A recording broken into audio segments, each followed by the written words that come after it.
नमस्कार। कैसा रहेगा वर्ष 2026 कर्क राशि के लिए?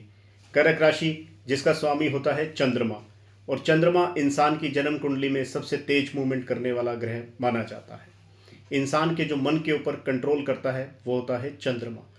2026 में आप जिन ग्रहों के प्रभाव में रहेंगे उसमें सबसे ज़्यादा हैं राहु, जो आपकी कुंडली के अष्टम भाव में रहेंगे, और शनि, जो आपकी कुंडली के भाग्य भाव में रहेंगे। अब बृहस्पति 2 जून 2026 तक आपकी जन्म कुंडली में 12वें भाव में रहने का काम करेंगे। 12वें भाव में बैठ करके बृहस्पति आपकी कुंडली के छठे भाव को देखेंगे।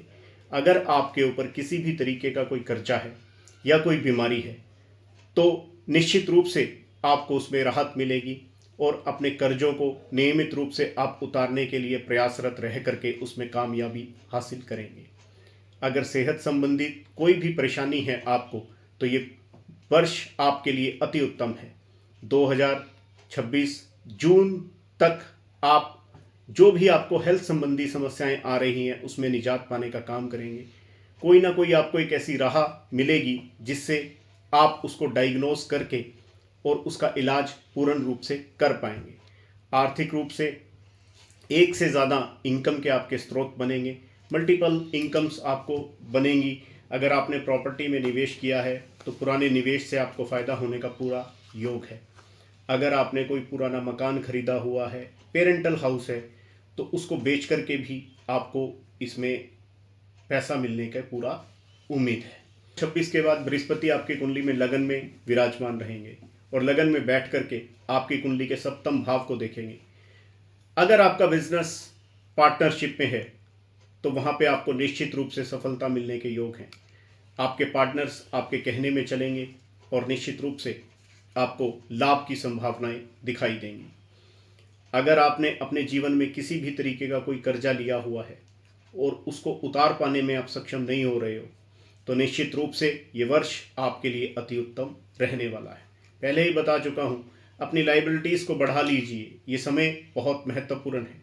पारिवारिक रिश्तों में आपको एक नयापन मिलेगा।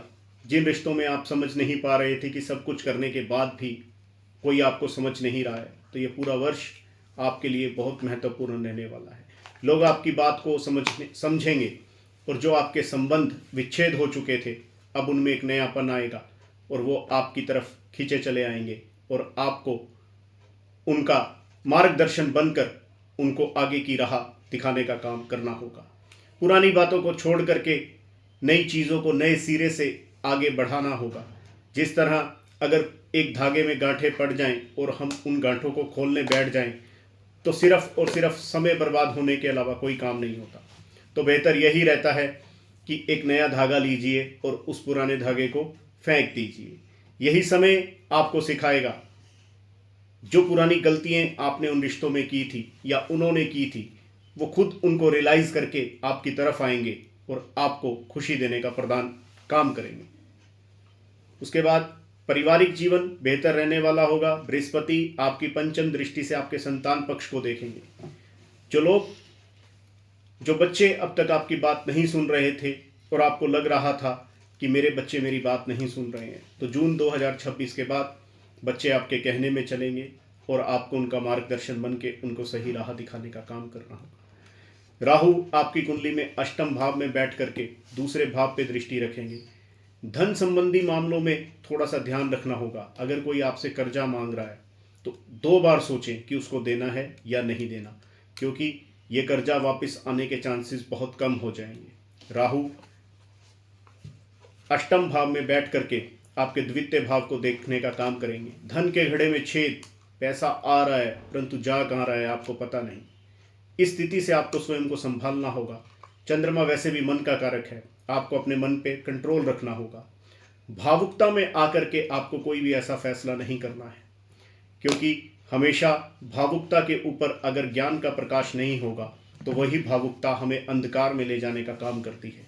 इसीलिए अपनी बुद्धि के द्वारा हमें किसी भी बात को विचार करके तभी आगे बढ़ना चाहिए।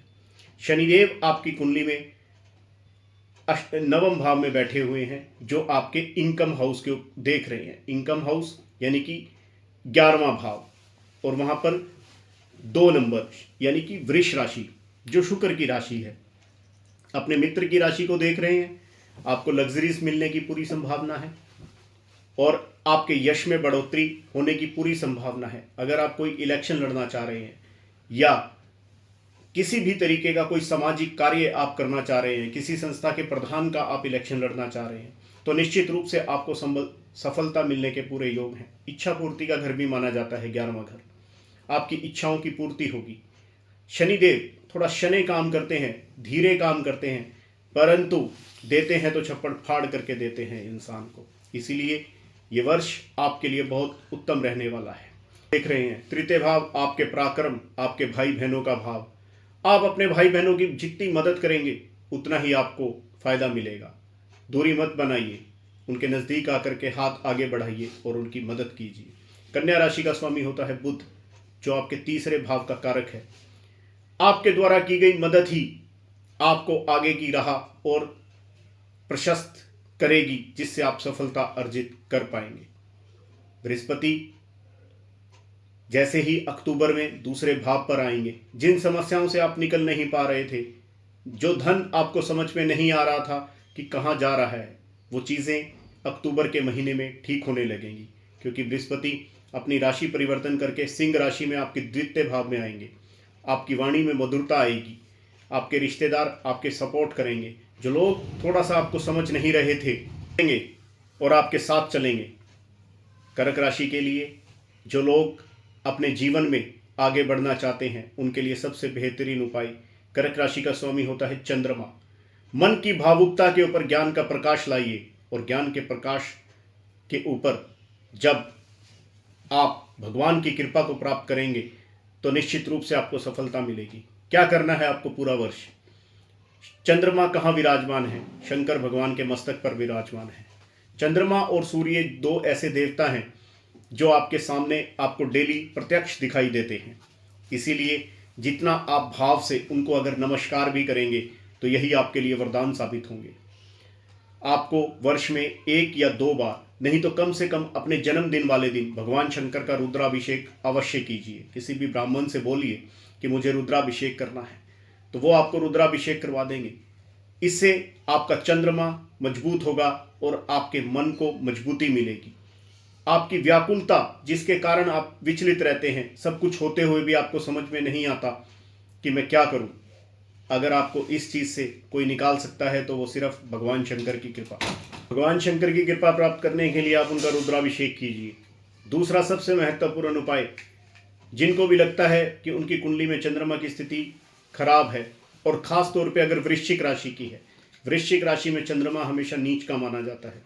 ऐसे जातकों को कभी भी अपने जीवन में कांच की चीज़ों में कुछ भी खाना पीना नहीं चाहिए। जितना वो कांच की चीज़ों में खाएंगे उतना ही उनको परेशानी का सामना करना पड़ेगा। में वृश्चिक राशि का चंद्रमा है तो कांच को थोड़ा कम प्रयोग कीजिए और पूर्णमासी के दिन अपने घर में खीर बनानी शुरू कीजिए। और जैसे ही आप पूर्णमासी में अपने घर में खीर बनाएंगे, वैसे ही आप देखेंगे कि धीरे धीरे हालात ठीक हो रहे हैं और आपके मन को मजबूती मिल रही है। थोड़ी सी खीर चंद्रमा को अपनी छत पर जाकर उनको भोग लगाइए और फिर नीचे आकर खाइए। ये एक उपाय आपकी कुंडली में 1000 गुना बल प्रदान करके आपके मन को कंट्रोल करके आपको बेहतर जिंदगी देने का काम करेगा। यही आपके जीवन में आगे का रास्ता प्रशस्त करेगा। दर्शकों, मैं एक ही बात कहता हूँ कि जीवन में हम जो भी करते हैं उसके ऊपर पूर्ण रूप से कंट्रोल हमारे मन का होता है और मन का कारक चंद्रमा होता है। अगर चंद्रमा को हमने ठीक कर लिया तो जीवन में सभी मुश्किलें हम आसानी से काबू में करके अपने जीवन को सफलतापूर्वक जी सकते हैं। यही हमें समझना होगा। तो 2 मैंने आपको महत्वपूर्ण उपाय बताए हैं, आप इन्हें कीजिए। पूरा वर्ष आपके जीवन में हमेशा सफलता के द्वार खुले रहेंगे। धन्यवाद।